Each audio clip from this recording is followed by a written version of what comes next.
Okay.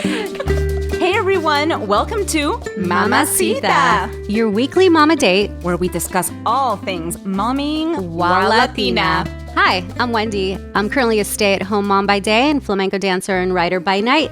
I live in the suburbs. I'm raising 2 bicultural children. I'm from El Salvador, but grew up in Los Angeles in a very traditional Latin household. And I'm Alex. I'm a single mom of a fabulous 5-year-old girl. I'm an artist, actress, and dancer living in LA. My life is not so traditional. We've been friends for over 13 years, and trust us, figuring out motherhood is way more fun with your fellow Mamá Citas. So I'm part of the sandwich generation. What? I was serious right here. I'm starting the show. Is this a thing? Yes. I've never heard this. La generación del sándwich. Que no has escuchado de esto, Alex, por favor. Come on. Oh my goodness, I'm so sorry. You had such a serious face. Like, well, I started the podcast. I'm part of the sandwich generation. And so basically that makes me the bread. My kids are like the meat and the cheese. And then my parents are like the mayonesa. You know where I'm going with this, okay? So this is a real thing. Stop laughing. I can't. Oh my God.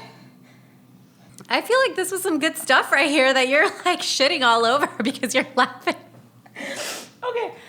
Yeah. I'm so sorry. Okay. Start okay. again. I'm done crying for today. Go. Take 2. So I'm part of the sandwich generation, okay? And so for people who don't know what that means, it means that your parents had you later on in life and you had your kids later on in life. So then what happens is, as the person in the middle, you're sandwiched in between the older generation and the younger generation. In my case, I see it more like I'm the bread, right? And then my kids and my parents are in the middle, and I just like scoop everybody up and take care of everybody. Okay. And that's kind of become my role. I live in a multi-generational household. Mm-hmm. So my parents are upstairs, right next door to the kids' room, down the hall from my bedroom. We all hang out and are all up in each other's business all the time. But the person that holds it all together is me, because they're my parents. I'm also the stay-at-home mom. And just in general, like, it's my job. Like, I take care of everybody because that's what I do as a mom.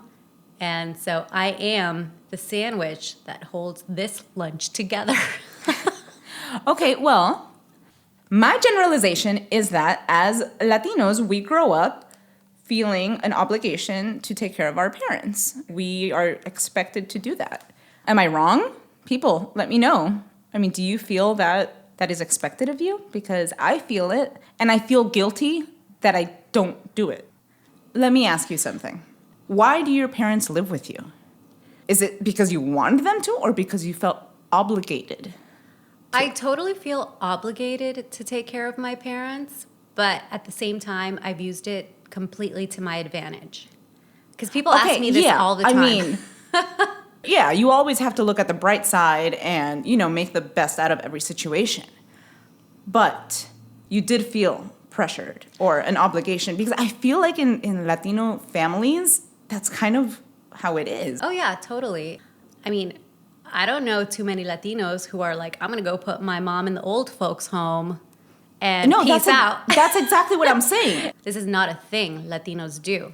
This is something that definitely happens in the U.S., and I'm not knocking it. The U.S. is an individualistic culture. So basically you think about yourself and the individual is celebrated, whereas most of the rest of the world is a collectivistic culture. We are Latinos, and our culture is a collectivistic culture.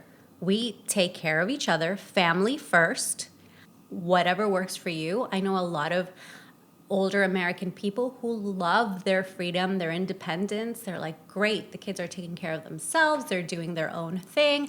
Now I have And they're like in their senior community. Yes, they have this great community where they get to feel free and have fun, and everything is catered for them, for their age group, for entertainment, education, like all the things that they would possibly need are there, and that's fabulous. In fact, there's a documentary that just came out. It's called Some Kind of Heaven, and it is by filmmaker Lance Oppenheim. I was reading about it yesterday, and it was about the villages in Florida. And apparently it's like a community of 120,000 people, and they're all over the age of 65, retired. He was talking about the good and the bad, like how wonderful it is for these seniors to have this wonderful place to live that is like Disneyland, and everything is like super polished and produced Everything is right just there. for them. Yeah. But also how horrible it is for the seniors who really do not want to live like that.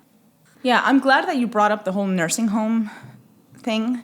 Although a nursing home is different than one of those senior communities. Those are two different things. There are different variables, right? Like Yeah. there's the nursing home where like you can't take care of yourself, and then there's independent. I don't think it's called independent living. Yeah, it's something I think like it that. is. I Yeah, think it's independent living, like senior independent communities, Yes. independent living. It's heaven for some and hell for others. Have you ever had a conversation with your parents regarding these types of places or like nursing homes or anything like that? Because Yeah. I know growing up, like my mom would always say that she would never, ever go to a nursing home, that would be like the ultimate betrayal. Oh my God, just even like mentioning the thought of her going to something like that was horrible for her. My sister and I talk about this, and we worry because we don't know what the best thing to do is. We just know that it would be very, very difficult for my mom to live with us. But then my mom wouldn't want to live in like a nursing home kind of situation. She won't accept that. She's too proud and she wants to be independent, and she just wouldn't. So honestly, I mean, my mom is very healthy, gracias a Dios. She's good, but at some point she's going to need help. I don't know if you've ever read this book or seen the movie. It's called Like Water for Chocolate. It was by Laura Esquivel, Como Agua para Chocolate. So in this book, the third daughter, she's expected to take care of her mother. And so she's not allowed to fall in love, and she's not allowed, to fully be herself, because why? She's just going to be the person that takes care of her mother. Of course, she rebels and she falls in love, and it's beautiful, the movie and the book. I would not be able to do that. And I don't know if that makes me sound like a horrible person, which I'm not, because really, like, you know me.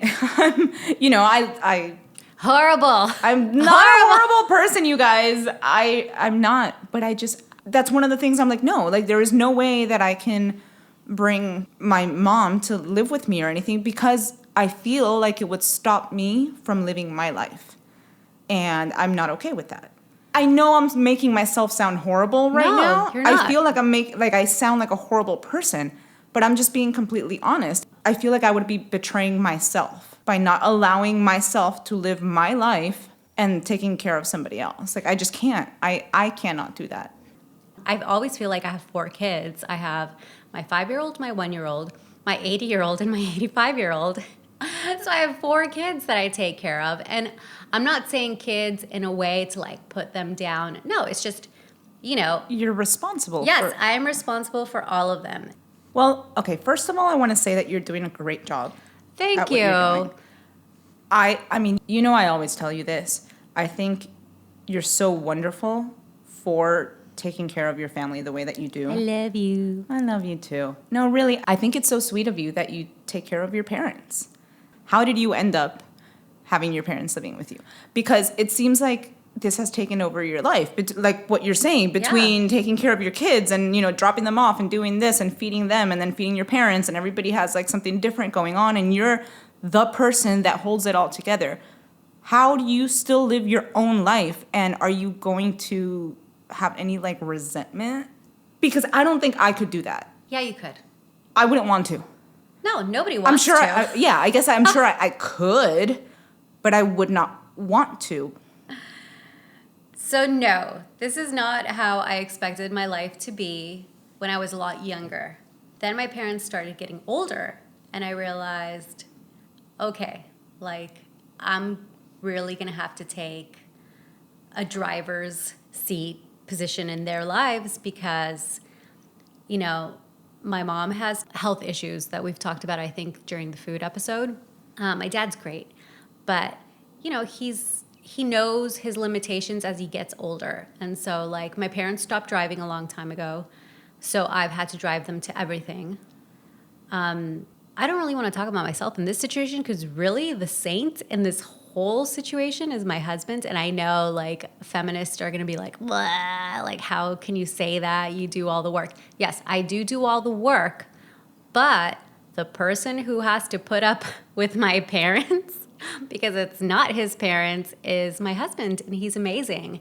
And we've talked about this before, Alex. Like, you know, we almost broke up before we were even married because this was part of a package deal. I was part of a package deal. I told him from the get-go, I will probably end up at some point taking care of my parents either inside the house or financially, or they will be in the mother-in-law cottage in the backyard or whatever. To some degree, my parents are coming with me. Why is that? Well, it's just me and my parents. There's nobody else. I have nobody else here in the United States that is my family from my parents' side. So basically, it was never even a thought in your mind to not have them with you. No, I have to have them with me. Like they are. So you feel like you have to. Yes, I have to. I mean, I give them a choice. If they don't want to be here, they can leave. Have you had these conversations with them? Oh, no, we've totally. And did you have these conversations when you were younger? No, we've had these conversations now when actually when this is happening. Yeah, this is happening now. This is the situation. So this is how it came about. Soren was 2 weeks old. I had just had a C-section. We moved up here to Ventura County. I needed a lot of help. So my parents came up, and the whole plan originally was come up, help me fix this house while I have a 2-week-old because we just moved. I just had a C-section. Yeah. And it's a lot of work, and I'm not going to be able to do it, right? While my husband's starting a whole new job. And then, if you don't want to be here, we can find you a place close by, or you can go back to Glendale, whatever you want to do, or you can go back to El Salvador. And so we talked about it, and really, are grandparents ever going to leave when their first and only grandchild?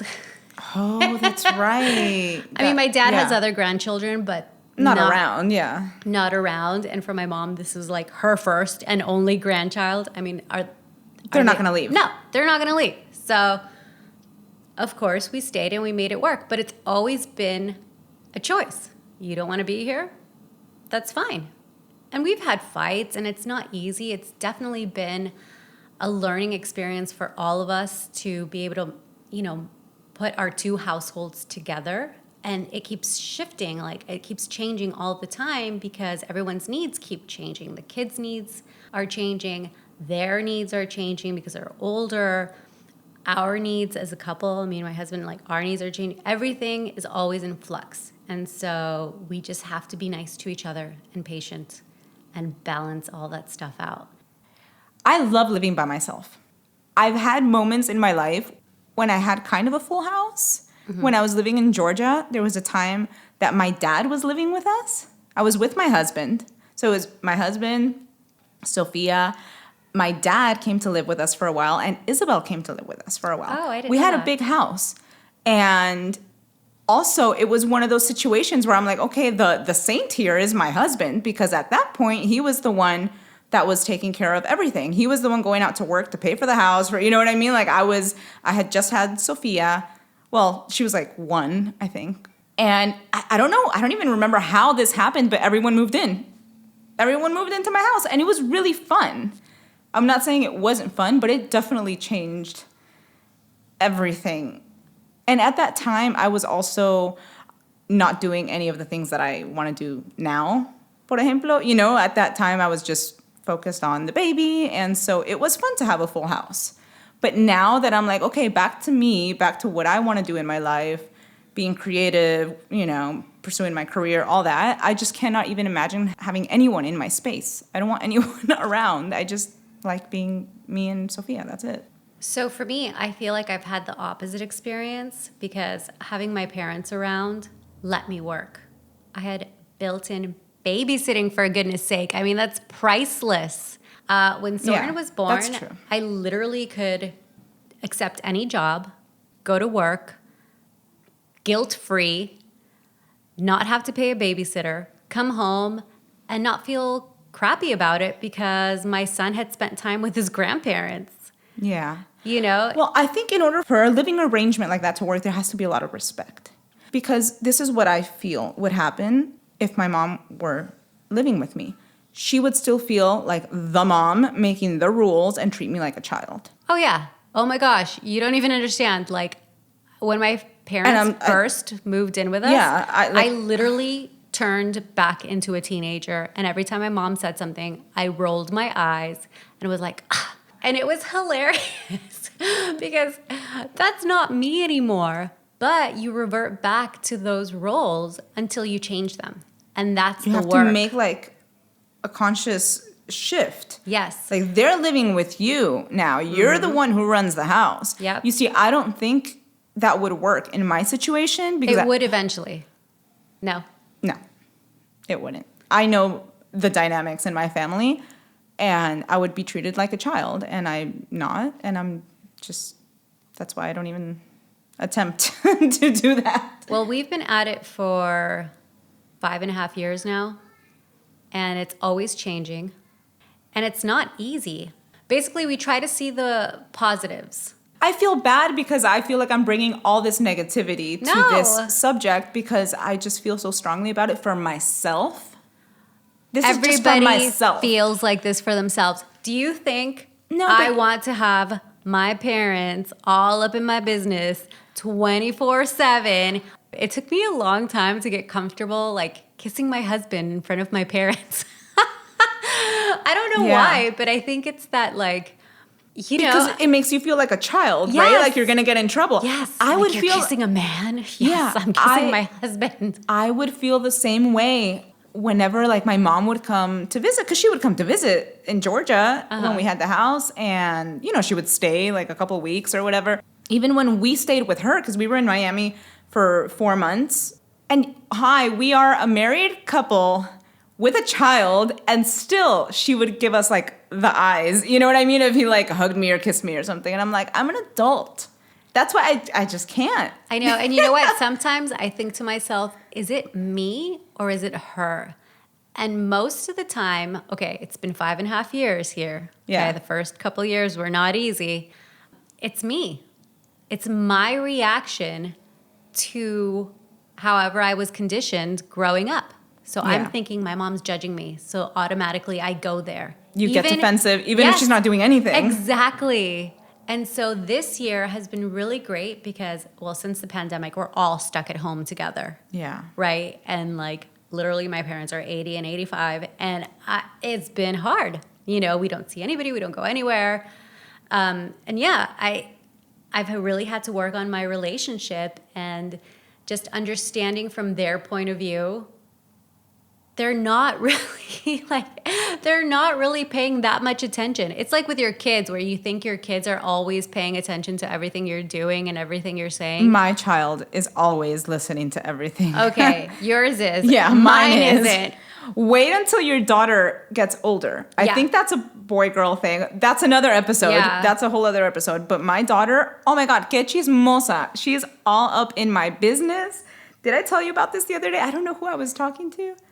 I don't know, but she was like, oh, what's his name? And you're like, mind your business. Yeah, excuse me. So since we brought up Sophia, what are your expectations for your daughter for when you get older and she's a grown-up? Oh my God, let me tell you. She always tells me that she wants me to live with her. This is what she tells me.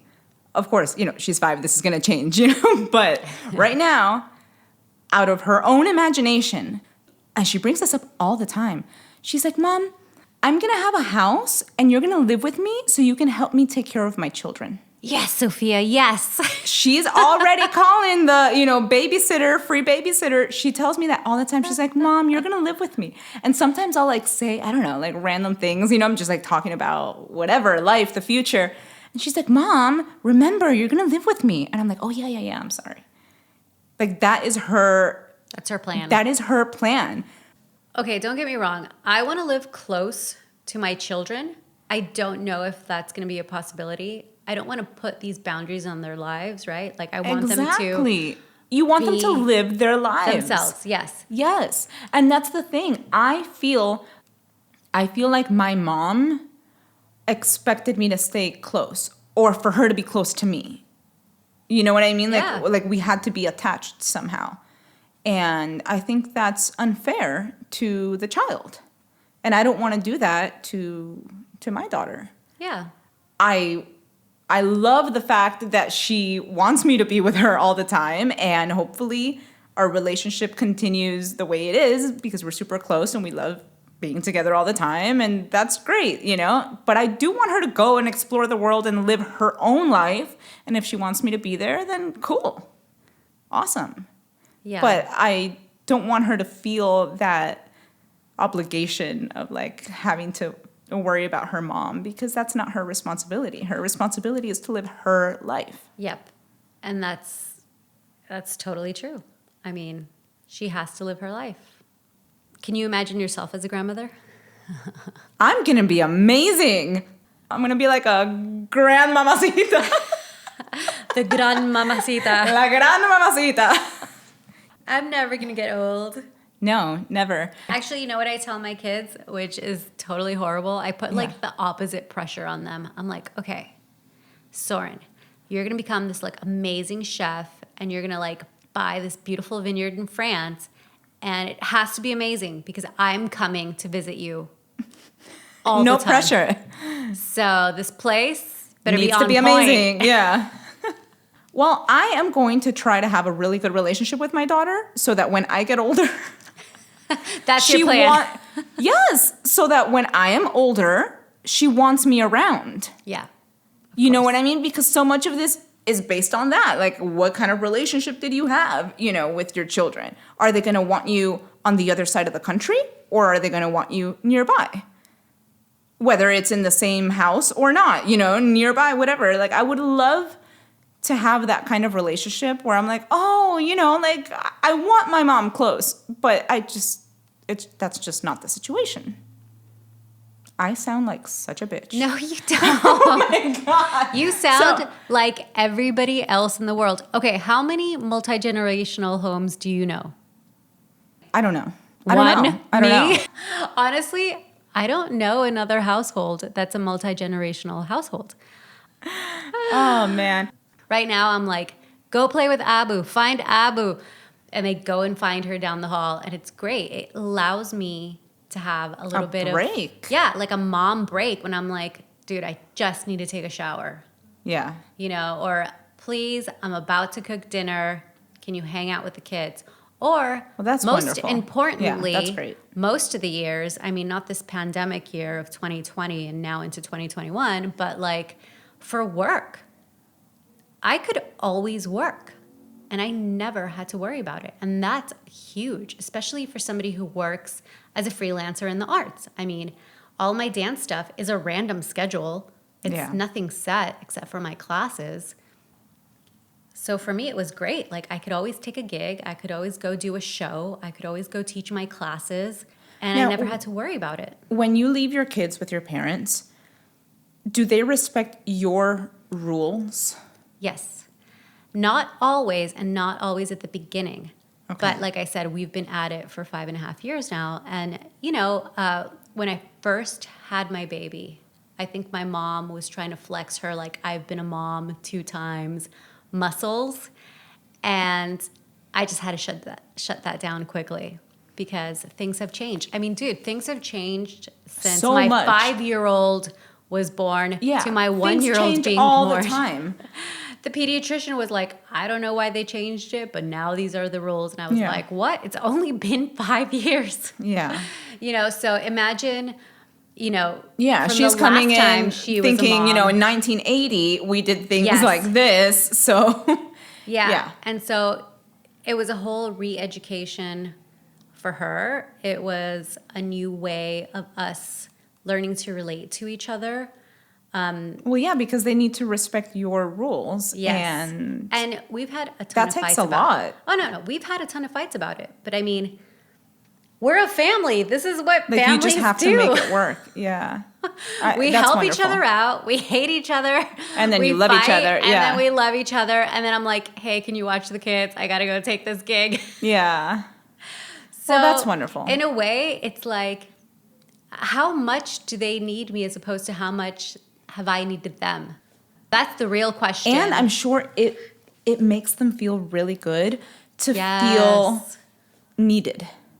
Because That- I feel like when people get older, and I see this with my mom, and I feel bad because no one needs her anymore. You know what I mean? And to have them for them to feel needed, I'm sure gives them something to live for. Because at that age, like, a lot of depression and a lot of things Yeah. come up, especially when you're like alone. So I'm sure for them, this is the best thing that could happen.